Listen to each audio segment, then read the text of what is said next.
Welcome to Tobyhanna State Park. This is stop 2 on our 8-part series of exploring state parks in the Poconos. And with a lake, this beautiful lake that's stocked with trout every season, and there's camping and trails as well as boat rentals and beauty, this lake and this state park have a long, extensive history of keeping things cool.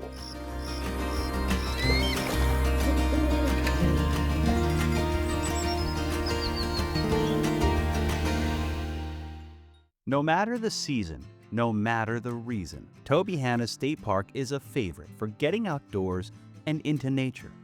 By pedaling on trails, or paddling on the lake, snowshoeing in winter, or posing to capture those quintessential family moments. Tobyhanna sees visitors throughout the year, from near and far. Coming up, especially from New York City, or I'm sure people who come up maybe from other cities like Philly, whatever, it's definitely, a respite to get away. I think it's just important for people's, spirit. To me, personally, like this is more like going to church in some ways, getting out here.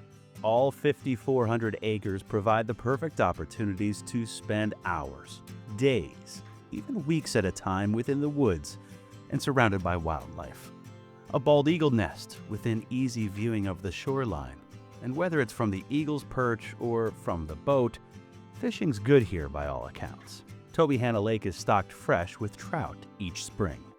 All ages can fish, but all people with any ability can fish here as well. We have a ADA accessible fishing pier in the park, which is a place that a lot of people like to go to fish. Park manager Justin Wade welcomed us for a tour of Tobyhanna. He also oversees neighboring Gouldsboro State Park and Big Pocono. For him, Tobyhanna State Park is sometimes the first introduction some have to the state park system. There's a lot to do here at the park. Anything from somebody that wants to come here and be here for a day use activity, such as picnicking or swimming at our beach. For longer stays, camping is a popular part of the Tobyhanna experience. 140 campsites with everything you need. Tanya Doney has watched families grow up here through her 30 years of service to the state park. There are a few really nice sites and people want them all the time, but specifically they might have a favorite site and they will reserve it 11 months in advance because that's the limit that you can reserve every year, and they'll come back. And to come back, they have, whether it's to head out on the trails, take in some spectacular fall foliage views, or rent a boat for a voyage on this 170-acre lake. Nowadays, the lake provides a place for recreation.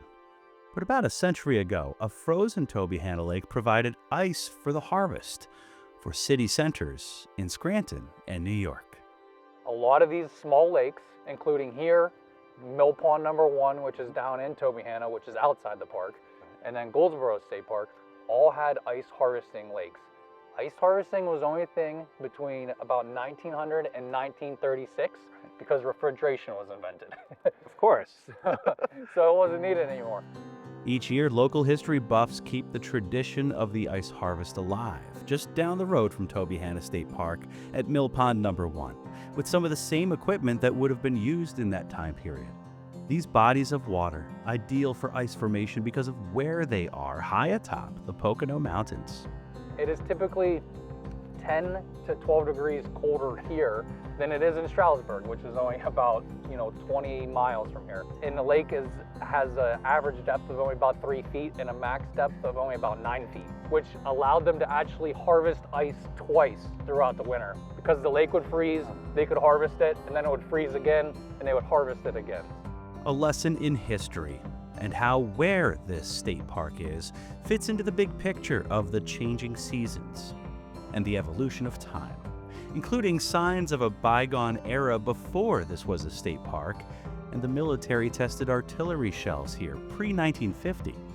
Tobyhanna Army Depot is now a neighbor to the state park, and some warnings remain about the small chance of finding relics from that time.